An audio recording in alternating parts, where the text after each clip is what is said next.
చాలా సంవత్సరాల క్రితం, అంటే సుమారు ఒక 2020 ఆ టైంలో నేను TV9 చూస్తూ ఉన్నాను. అందులో ఒక ప్రోగ్రాం వచ్చింది. అదేంటి అని అంటే కులం కాదు మూలం చూడు అనేటువంటి ఒక ప్రోగ్రాం వచ్చింది. ఆ ప్రోగ్రాం వచ్చినప్పుడు మొత్తం అరగంట సేపు దాన్ని పూర్తిగా విన్నానండి. విన్న తర్వాత నిజంగా ఒక మంచి ఆలోచన వచ్చింది. బైబిల్ ప్రకారంగా ఇంత మంచి ఎవిడెన్స్ శాస్త్రం ఇచ్చింది, శాస్త్రవేత్తలు ఇచ్చారు. బైబిలు నిజం అని నిరూపించే ఒక గొప్ప విషయాన్ని శాస్త్రం కూడా ధృవీకరించింది. మనుషుల మధ్య ఉన్నటువంటి ఒక భయంకరమైనది మరి కులం అనేది ఈరోజు శాసిస్తుంది, ప్రజలను శాసిస్తుంది. ఇంకా చెప్పాలి అంటే అణగారేటట్లు చేస్తుంది. ఇంకా చెప్పాలంటే ఒక భయంకరమైనటువంటి స్థితిలోకి ప్రతి మనిషిని తీసుకెళ్తుంది. కనుక దీని గురించి ఏదైనా మంచి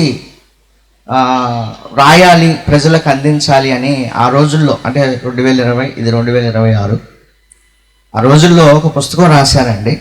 ఆ పుస్తకమే ఇదిగోండి, కులం గోడల్ని కూల్చిన బైబిల్ అనేటువంటి పుస్తకం రాశాను.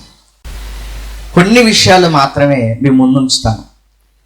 అవేంటి అంటే చాలా జాగ్రత్తగా మీరు ఆలోచిస్తేనే ఇవి అర్థమవుతాయి. కనుక మీరు చాలా జాగ్రత్తగా ఆలోచిస్తారని నేను కోరుకుంటున్నాను. ప్రియమైన దేవుని వల్లరా, ఈరోజు నిజంగా స్వాతంత్రం మనకు వచ్చి 77 సంవత్సరాలు దాటింది అని చెప్పుకోవటమే తప్ప ఆ స్వాతంత్రపు హక్కులను కానీ, స్వాతంత్రం వచ్చిన తర్వాత ఆ మేలులను కానీ ఈరోజు ప్రజలు అనుభవించలేకపోతున్నారు. ఇది వాస్తవం. 77 సంవత్సరాలు వచ్చింది అని ప్రతి సంవత్సరం జెండా వందనం మనం చేస్తాం. మనకి స్వాతంత్రం వచ్చినందుకు గౌరవిస్తాం. ఇవన్నీ కూడా మనం చేస్తాం. కానీ స్వతంత్ర దేశంలో, భారతదేశంలో మనుషులంతా ఒక్కటిగా ఉన్నారా అని మనం ఆలోచిస్తే ఎక్కడ ఒకటిగా ఉన్నారు? ఏమండి, ఒక్కటిగా లేరు.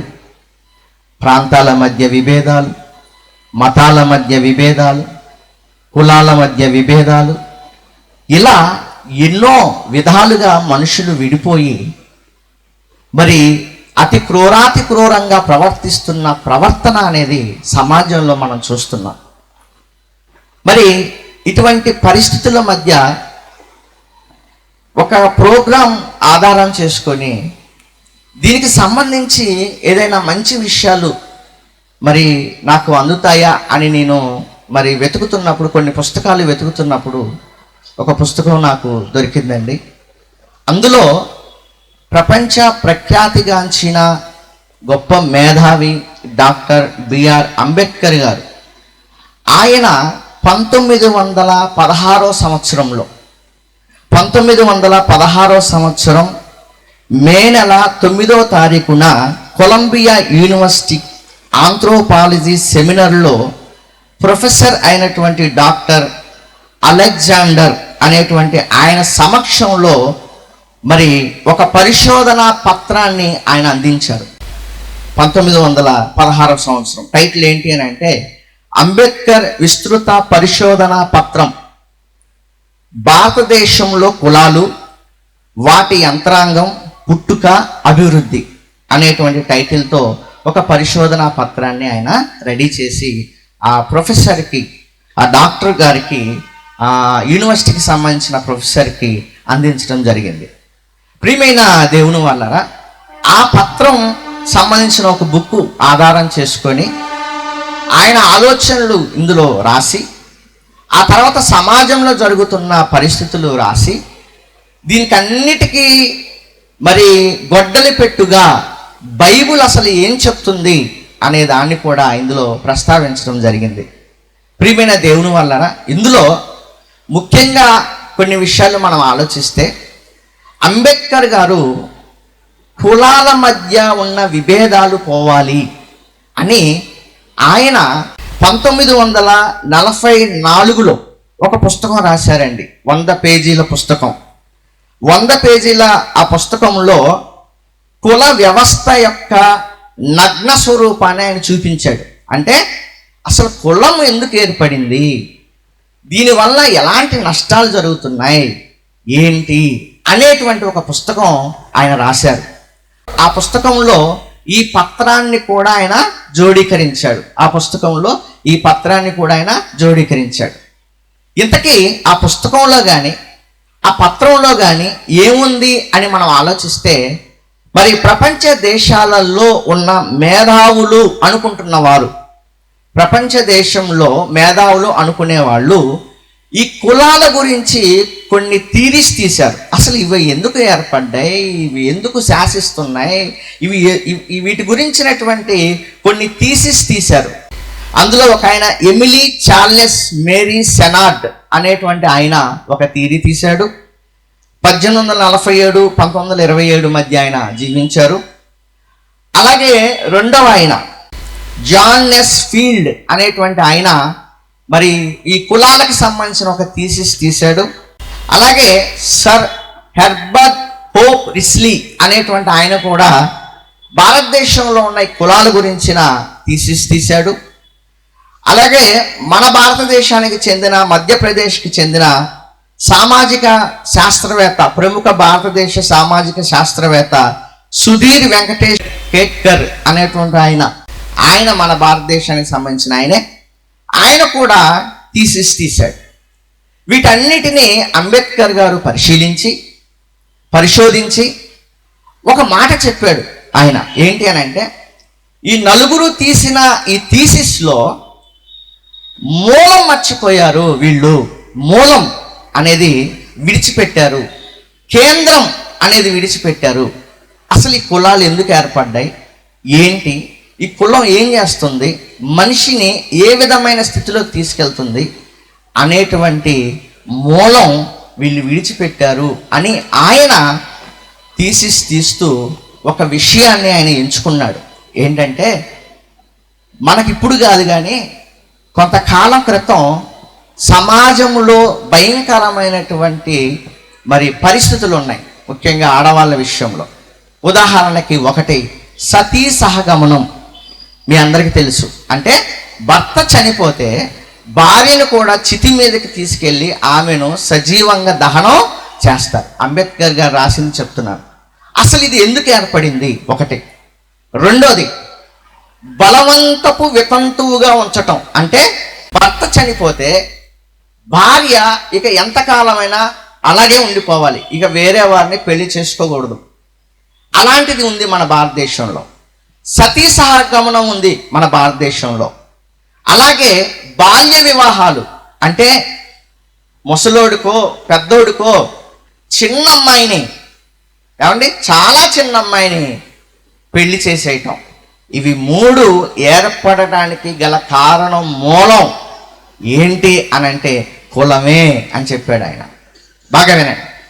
ఈ మూడు, ఒక సతీ సహగమనం కానీ, ఒక బలవంతపు వితంతువుగా ఉంచటానికి గురించి కానీ, ఒక బాల్య వివాహం కానీ, ఈ మూడు ఏర్పడటానికి గల కారణం ఏంటి మన భారతదేశంలో అని అంటే కులం.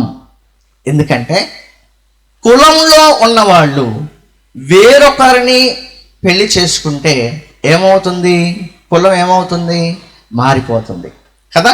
వాళ్ళ పిల్లలు ఏమైపోతారు, ఇద్దరు కులాలకు సంబంధించిన వాళ్ళు అవుతారు. అందుకని సతీ సహగమనం వచ్చిందట. ఆయన తీసిన థీరీలో చెప్తున్న విషయం, సతీ సహగమనం వచ్చిందట. వేరొకరిని పెళ్లి చేసుకుంటే, ఎందుకంటే మరి ఆ ఏజ్లో ఉన్నవాళ్ళు బహుశా ఉండకపోవచ్చు ఆ కులంలో. అప్పుడు ఏం చేస్తారు, వేరే కులంలో ఉన్న వాళ్ళని పెళ్లి చేసుకుంటారు. కాబట్టి అలాంటి ఒక పరిస్థితి రాకుండా బలవంతంగా ఒక స్త్రీని జీవితాంతం, భర్త చనిపోయినా ఆమె జీవితాంతం ఇక వితంతువుగానే ఉండాలి అనేది తీసుకొచ్చారు. ఇంకొకటి, వీడు పెద్దోడు, భార్య చచ్చిపోయింది, వీడు మళ్ళీ ఉండక ఏ కులంలోనే ఎవరినో తీసుకొచ్చి పెళ్లి చేసుకుంటే మళ్ళీ ఎలాగా అని పిల్లల్ని, అదే కులానికి చెందిన పిల్లల్ని ఇచ్చి పెళ్లి చేయటం అనేది వచ్చింది అని ఈ మూడు దురాచారాలు మన భారతదేశంలో రావటానికి గల ముఖ్య కారణం ఏంటి అని అంటే కులమే అని కుల వ్యవస్థను ఆయన ఎండగడుతూ పుస్తకాలను రాశాడు. ఈ మాటలన్నీ మీకు ఎందుకు చెప్తున్నా తెలుసా అండి? ఏమండి, ఈ మాటలన్నీ ఎందుకు చెప్తున్నా అంటే, ఎంత మేధావులు వచ్చి పోరాటాలు చేసినా, ఎంత మంచి మంచి వాళ్ళు వచ్చి మంచి మంచి విషయాలు చెప్పినా, బుక్లు రాసినా, ఏం చేసినా మనుషుల మధ్య ఈ కులం అనే పిచ్చి పోవట్లేదండి. నిజమండి, ఈ కులం అనేటువంటి పిచ్చి పోవట్లేదు. కారణం ఏంటి అని అంటే, ప్రియమైన దేవుని వల్లరా మూలాలు తెలియకపోవటం. మళ్ళీ చెప్తున్నాను, మూలాలు తెలియకపోవటం వల్ల ఇంకా అదే గిరిగీసుకొని అందులోనే ఉంటున్నారు తప్ప గిరి దాటి వాస్తవాలలోకి మనుషులు రాలేకపోతున్నారు. ప్రియమైన దేవుని వల్లరా ఈరోజు మొన్నటికి మొన్న 2 వారాల క్రితం జరిగిన ఒక ఇన్సిడెంట్ చెప్తుంది, జాగ్రత్తగానండి. ఒక చిన్న పాప చచ్చిపోయిందండి. ఆ పాప వయసు ఎంత తెలుసా? 2 నెలలు. ఆ పాప వయసు 2 నెలలండి. 2 నెలల వయసున్న ఆ పాప ఎలా చచ్చిపోయిందో తెలుసా? కులం అనేది వచ్చింది వాళ్ళ మధ్యలో, అందుకొని చచ్చిపోయింది. ప్రియమైన దేవుని వల్లరా ఒకసారి మీరు ఆలోచించండి. తెలంగాణ రాష్ట్రంలో కుమ్మెర అనేటువంటి ప్రాంతం ఉంది. ఆ ప్రాంతంలో జరిగిన ఒక ఇన్సిడెంట్ ఏంటి అని అంటే, కులాల మధ్య జరుగుతున్న పోరాటంలో ఏమండి ఒకడు వచ్చి పాపను కాలితో తంతే గోడకు తగిలి మళ్ళీ ఆ అమ్మాయి భయంకరమైన స్థితిలో మరి చచ్చిపోయింది. ఒకసారి చూస్తారా? చూడాలి. ఎందుకంటే కులం ఏం చేస్తుంది అనేది మనకు తెలియాలి. గుర్తుపెట్టుకోండి, కులం ఏం చేసిందో అంబేద్కర్ గారు చెప్పారు. ఒక సతీ సహగమనం రావటానికి కులమే, ఒక బాల్య వివాహాలు జరగటానికి కారణం కులమే, ఒక బలవంతపు వితంతువులుగా ఉంచడానికి కారణం కులమే. ఈరోజు చాలా మంది బంధులు పడుతున్న పరిస్థితులకు కారణం కూడా కులమే. కనుక ఇవి మనం తెలుసుకోవాలి. భర్తను అత్తను చితకబాతుంటే గొంతు పోయేలాగా అరుస్తూ వేడుకున్న ఆ పాప తల్లి కీర్తి ఏం చేయాలో, ఎలా కాపాడుకోవాలో, తను ఏ మాత్రం లేట్ చేసినా ఆ గణేష్ని బతకనివ్వరు అని చెప్పి తెలిసిన నిస్సహాయ స్థితిలో తన చేతిలో ఉన్న బిడ్డను అక్కడుండే తన ఎదురుగా ఉన్న ఒక వ్యక్తి, ఈ మధుసూదన్ రెడ్డి అనే వ్యక్తి, అదే గ్యాంగ్కి చెందిన వ్యక్తి, అక్కడ దాడి చేస్తున్న వ్యక్తి, అతని కాళ్ళ దగ్గర పడుకోబెట్టి నా బిడ్డ ముఖం చూసైనా వదిలేయండి, చిన్న బిడ్డ 2 నెలలే అయింది, నేను బాలింతను, మేము అన్యాయం అయిపోతాము, నా భర్తను చంపకండి అని చెప్పి అతని కాళ్ళ దగ్గర పడుకోబెట్టిందంట. బిడ్డ ముఖం చూసైనా వదిలిపెట్టండి అని చెప్పి, మేము దూరంగా వెళ్ళిపోతాము, ఈ ఊర్లో కూడా ఉండము అని చెప్పి వేడుకుందంట. ఆ మధుసూదన్ రెడ్డి అనే వ్యక్తి అప్పుడు ఆ బిడ్డను ఎలా తన్నాడో ఆ తల్లి చెప్పింది, వినండి ఒకసారి. ఇంకా మా ఆయనదే తప్పు అంటున్నారు కదా, మేము మళ్ళీ క్షమాపణ చెప్పిస్తానే వాళ్ళని కాళ్ళు పట్టుకొని పోయినా సార్, ఇట్లా మోకాలతో తన్నే వరకు పాప అంతా దూరం పడిపోయింది. నాకు నెత్తికి తాకేసరికి ఏం కనిపించలేదు సార్. అయితే నేను పాప ఎక్కడ పడిందో తెలియక ఆమె వాయిస్ ఇన్ని మాత్రమే అది కుల్లలాగా ఉంటుంది కదా సార్, ఆ వాయిస్ ఇన్ని ఎంబడే ఇట్లా గుంజుకొని పాలకెట్టుకున్నా సార్. ఏమండి చూసారా? ఆ పాప చనిపోవడానికి గల కారణం ఏంటో తెలుసా అండి? కులమేనండి. ఒక చోటకి దేవుణ్ణి ఆరాధించుకోవడానికి వెళ్ళారు, మీరు ఇక్కడికి రాకూడదు అని అడ్డుకట్టారు. ఎందుకు రాకూడదు అని నిలదీసినందుకు పెద్ద గొడవ అయిపోయి ఏమండి కులాల మధ్య చిచ్చు ఏర్పడి ఇవన్నీ కూడా జరిగినాయి. పసికందండి, 2 నెలల పాప. వాడొచ్చి కాలుతో తంతే ఆ గోడకు దేనికో తగిలి ఆ బిడ్డ ఒక 2 రోజుల తర్వాత చచ్చిపోయింది. ప్రియమైన దేవుని వల్లరా చూసారా ఎలాంటి స్థితిలోకి వెళ్తుంది ఈ కులం అనేది? ఎందుకు మనుషులు దీనిని కంట్రోల్ చేయలేకపోతున్నారు? కారణం ఏంటో తెలుసా? మన మూలాలు మనకు తెలియకపోవటం వల్ల. నిజమండి, మన మూలాలు మనకు తెలియకపోవటం వల్ల ఇవన్నీ కూడా ఈ భూమి మీద బ్రతుకుతున్న ప్రతి మనిషి ఏమండి ఎవరు, ఎక్కడి నుంచి వచ్చాడు, ఏంటి, ఎందుకు తెలుసుకోలేకపోతున్నారు? ఏమండి ఎందుకు అర్థం కావటం లేదు? ప్రియమైన దేవుని వల్లరా TV9లో వచ్చిన ఇన్ఫర్మేషన్ చెప్తాను, జాగ్రత్తగా ఆలోచించండి. ఏమండి హైదరాబాద్కు చెందిన CCMB అనేటువంటి ఒక సంస్థ, హైదరాబాద్కు చెందిన ఇది ఒక రీసెర్చ్ ఇన్స్టిట్యూట్ అన్నమాట. సిసిఎంబి అనేటువంటి ఒక రీసెర్చ్ ఇన్స్టిట్యూట్. ఆ ఇన్స్టిట్యూట్లో ఉన్నవాళ్ళు ఒక పరిశోధన చేశారు. ఏం పరిశోధన చేశారు అని అంటే, పూర్వము నుండి ఇప్పుడున్న మనిషి వరకు ఉన్న డిఎన్ఏ పరీక్ష చేశారండి. మనుషులు పరీక్షలు చేశారు. మనుషులలో డిఎన్ఏ ఉంటుంది, ప్రతి కణంలో డిఎన్ఏ ఉంటుంది. మన మానవ దేహం అనేది కొన్ని కోట్ల కణాలతో ఉన్నటువంటి మానవ దేహం. ఈ కొన్ని కోట్ల కణాలతో ఉన్నటువంటి మానవ దేహంలో ప్రతి కణంలో కూడా డిఎన్ఏ అనేది ఉంటుంది. ప్రతి కణంలో ఉంటుందండి. అది మూలం అన్నమాట. ఆ డిఎన్ఏ అనేటువంటి పరీక్షలు చేసినప్పుడు వాళ్ళు చెప్పిన ఒక విషయం ఏంటి అని అంటే, మనుషులందరూ విస్తుపోయే ఒక వాస్తవం చెప్పారు. ఏంటో తెలుసా? ఈ భూమి మీద, భారతదేశం కాదు, ఈ భూమి మీద పుడుతున్న ప్రతి వ్యక్తి కూడా ఒక తల్లి నుండే వచ్చారు అని ఆ రీసెర్చ్ ఇన్స్టిట్యూట్, ఏమండి, డక్కన్ యూనివర్సిటీ ఆర్కియాలజీ విభాగంతో వాళ్ళు ఒప్పందం చేసుకొని ఈ రీసెర్చ్ అంతా చేసి వాళ్ళు ఒక విషయం తేల్చి చెప్పేశారు. ఏంటో తెలుసా? మనుషులందరికీ తల్లి ఒక్కతే అని చెప్పారు. ఏమండి, భారతదేశం కాదు, ఇంకో దేశం కాదు, మనుషులందరికీ. శాస్త్రం చెప్తుందండి. మనం శాస్త్రం నమ్ముతున్నాం కదా. ఈరోజు శాస్త్రమే కదా ఏలుతుంది ప్రపంచాన్ని.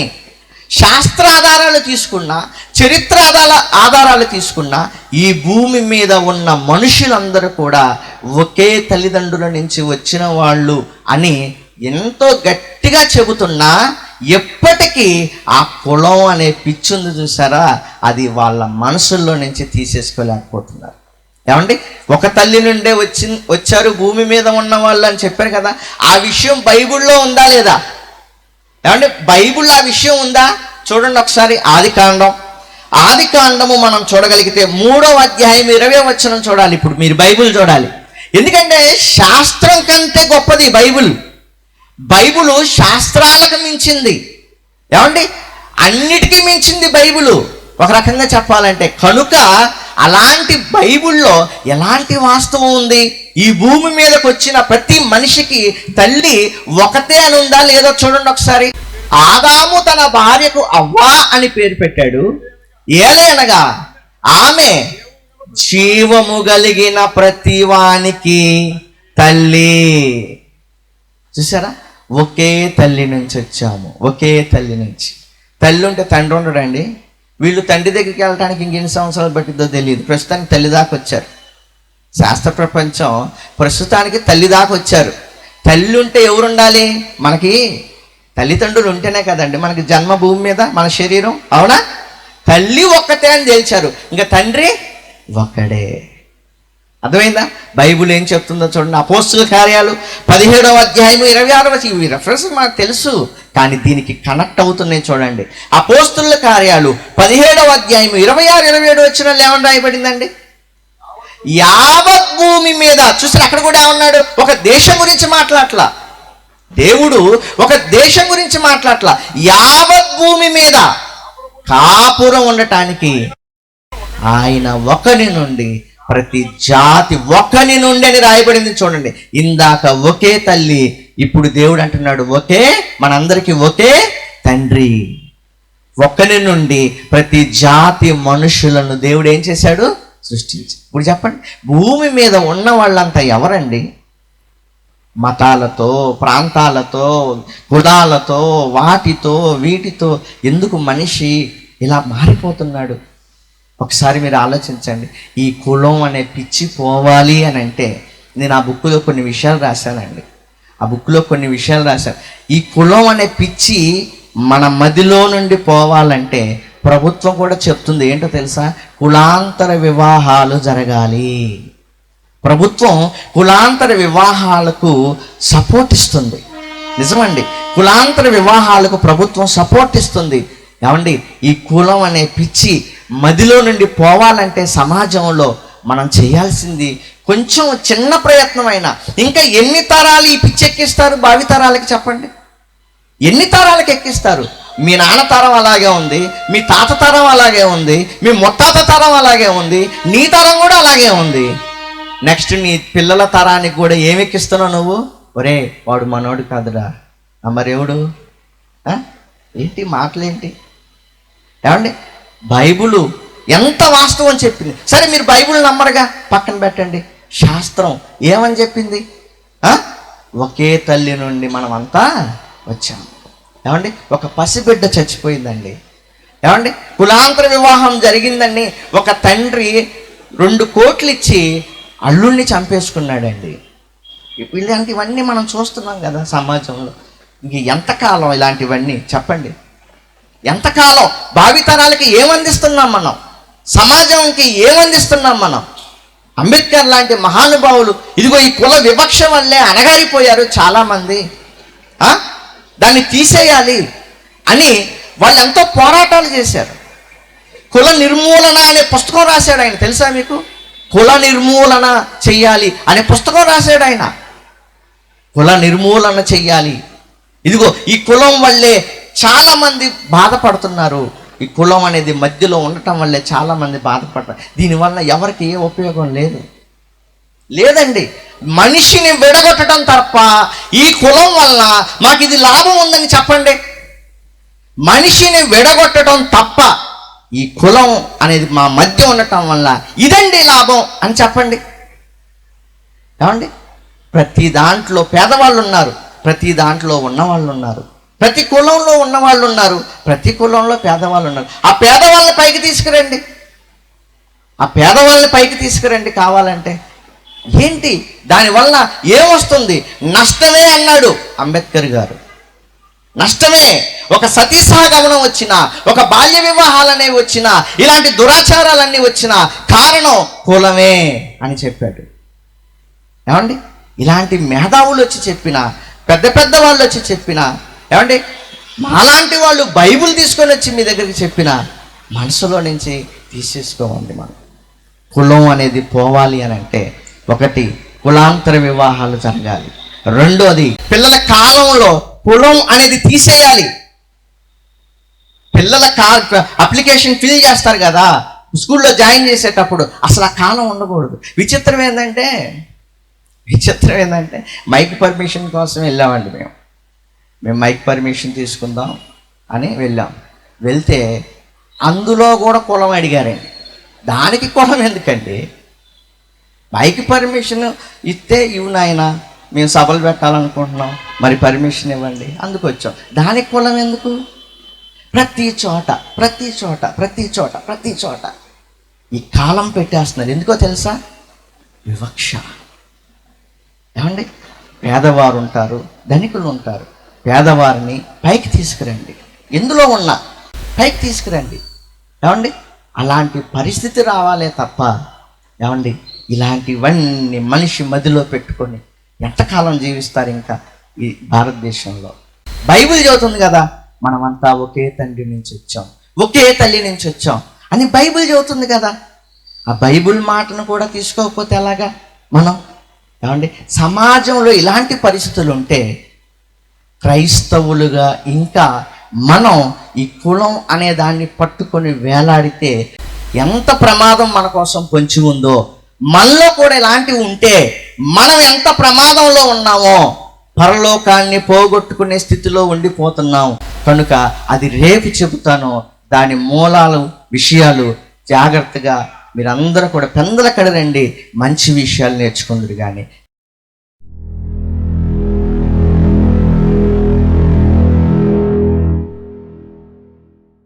ఇప్పుడు తమ పుట్టుకల కోసం గొప్పగా చెప్పుకునే వారికి ఎలాంటి సవాళ్లను విసురుతోంది? భూమిపై ఉన్న మానవ జాతంతా ఒక సంతతి వారేనా? మనిషి ఆవిర్భావం ఎక్కడ జరిగింది, ఎలా ప్రయాణించింది, ఎలాంటి మలుపులు తిరిగింది? వివిధ ఖండాల్లో ఉన్నవారంతా ఏకఖండ వాసులేనా? మరి రంగు, ఎత్తు, ఆకృతుల్లో ఈ తేడాలేంటి?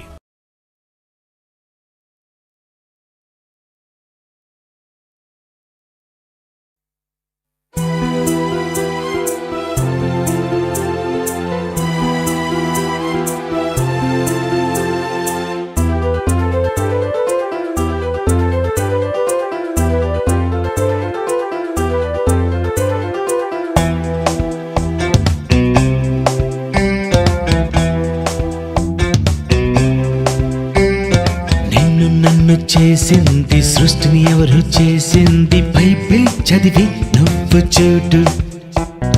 భూమి గుండ్రన్ గున్నాది, విశ్వం గుండ్రన్ గున్నాది, నిజమో కాదు చదివి చూడు.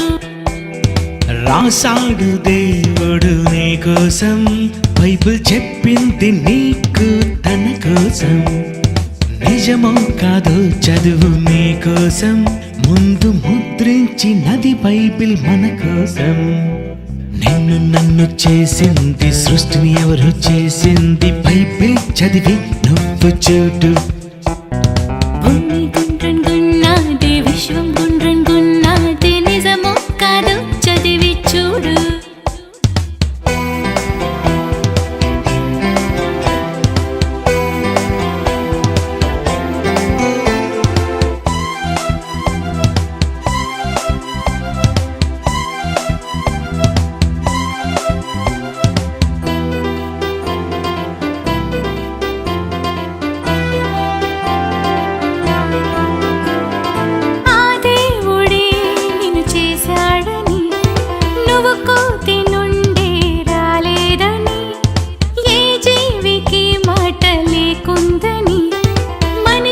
జంతువుకి తేడా ఇది అని చెప్పింది బైబిలే, మత గ్రంథం కాదు బైబిలే. శాస్త్రం కంటే గొప్పదే ఇది, దేవుడు రాసిన గ్రంథమే. బడిలోని గుడిలోని నేర్పించాలి ఈ పాఠమే. నిన్ను నన్ను చేసింది సృష్టిని ఎవరు చేసింది బైబిల్ చదివి నువ్వు చూడు. భూమి గుండ్రన్ గున్నాది, విశ్వం గుండ్రన్ గున్నాది, నిజమో కాదు చదివి చూడు.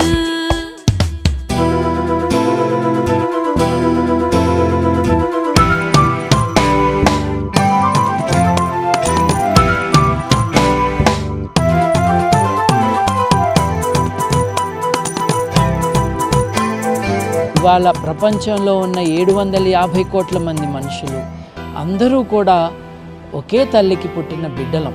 మనందరి ఆరిజిన్స్ కామన్ అని తేలుతోంది. ఎందుకంటే మనలో మైటోకాండ్రియల్ డిఎన్ఏ ఉంటుంది. అది కేవలం తల్లి ద్వారానే ఎవరికైనా సంక్రమిస్తుంది. మనందరి తల్లి ఒకతే, ఆవిడ నుండి వచ్చిన వాళ్ళం. నిన్ను కన్న తల్లి ఒకతే అని, నిన్ను కన్న తండ్రి ఒకడే అని, అందరికి తండ్రి ఆదామని, ఆదాము తండ్రే దేవుడే అని. తెలియాలి గత చరిత్రే, నువ్వు పుట్టక ముందటి చరిత్రే. తెలిపింది బైబిలే, దాన్ని రాసింది దేవుడే. అన్నిటి గురించి తెలిపిన బైబిల్ నిజమైన దైవ గ్రంథమే. నిన్ను నన్ను చేసింది సృష్టిని ఎవరు చేసింది బైబిల్ చదివి నువ్వు చూడు. భూమి గుండ్రన్ గున్నాది, విశ్వం గుండ్రన్ గున్నాది, నిజమో కాదు చదివి చూడు. నిజమో కాదు చదివి చూడు. నిజమో కాదు చదివి చూడు.